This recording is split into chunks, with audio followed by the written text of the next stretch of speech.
Hi, today I'm going to be talking about how to repair a water damaged iPhone 4, specifically for the Verizon users because all the videos I've seen on YouTube are specifically for singular iPhone 4s, and in my case it's a Verizon iPhone 4.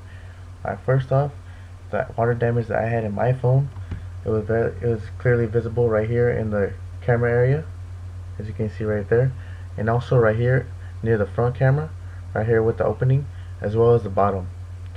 I say it was in with water damage. I say for a good 10 minutes, and then after that, I quickly looked it up and found out all the research that I could find.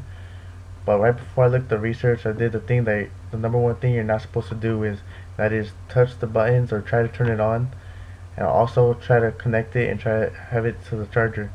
All of those things are the worst things you can possibly do when you have a phone that's water damaged. The best thing is to do after I looked it up are the things first you're gonna need is some rice. You can have it in a bag of this or probably in some Tupperware. In my case, I put it in the bag of rice. As well as what helped a lot is a blow dryer. The first thing I did was get the blow dryer and said on all the things on YouTube as well as many other sites is to blow dry it. I say around 15 to 20 minutes. Blow dry it and and most importantly all the areas that have openings right here on top, very important, as well as on the bottom on all openings, as well as right here as well where there's another opening in the very front, as you can see. Was blow drying for about I say 15 to 20 minutes. Then it said after I read the directions to go ahead and seal it up and put it in a bag of rice or in a Tupperware full of rice for about, it said 5 to 7 days, and some of the posts that I saw, but in my case it was from around 5 a.m. all the way to about, I say I left it in there sealed up for about, I say about a good 7 hours.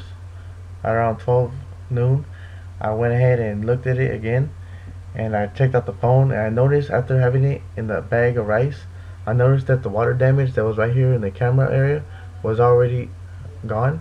It seemed like it was already all cleared up, but it said again to go ahead every day to go ahead and blow dry it again.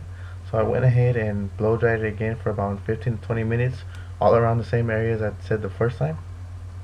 Then after that, at around midnight the same night, I went ahead and tried to open it up, and lo and behold, I got my phone, hoping that in reality that was in the rice for that long, hoping that it would actually turn on if it was completely dry, which I thought it was.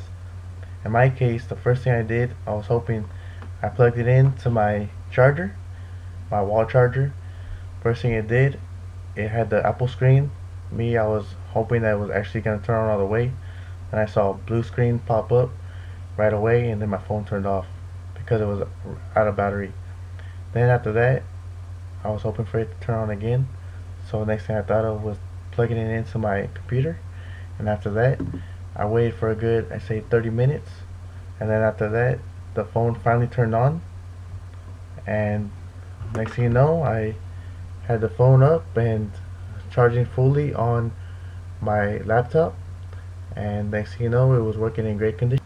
And the difference about the iPhone 4 for Verizon and for Singular is, as you can see, in the phone for Verizon, there's no SIM card slot. So when you have this phone with water damage, don't worry about trying to take out the SIM card since there's not one available to be taken out. So go ahead and go through all the procedures in the same way that I mentioned, and it should be all set. Alright, thanks.